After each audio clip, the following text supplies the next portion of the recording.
जोशी काका नमस्कार. नमस्कार. इकडे या बाजूला या. रस्त्यावर इकडे. कसं काय वातावरण छान वाटते का?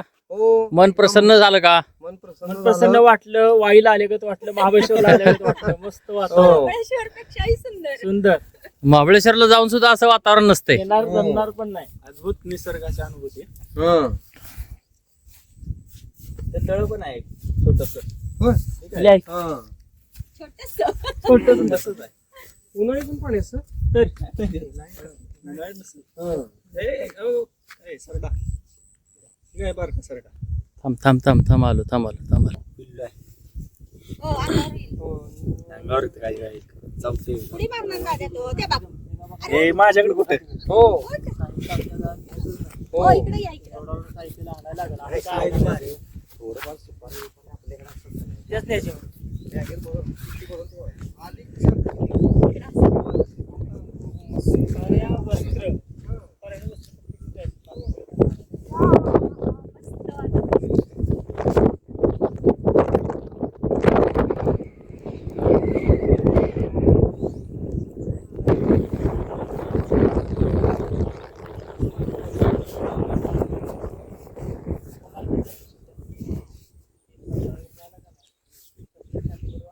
सुंदर सुंदर सुंदर वातावरण मस्त.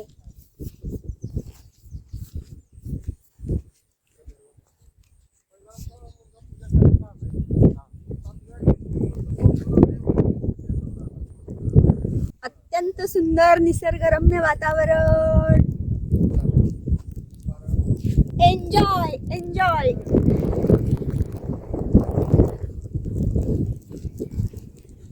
वातावरण हो. असं वाटतं इथून हालूच नाही. जोशी काका बोला काहीतरी. हा, एकदम निसर्गरम्य असं क्षेत्र आहे, बर परिसर आहे, बर सुंदर छान वाटत आहे. बर. हा. आता पुढे इथं एनपे गावचं देवीचं एक मंदिर आहे. त्या मंदिरा प्रशस्त जागा आहे. त्या ठिकाणी जाऊन आपण डबे खायचे आहेत. ते डबे खाताना सुद्धा आपण शूटिंग आपल्या मित्रांना सगळ्यांना दाखवूया. चालवायचं कोण?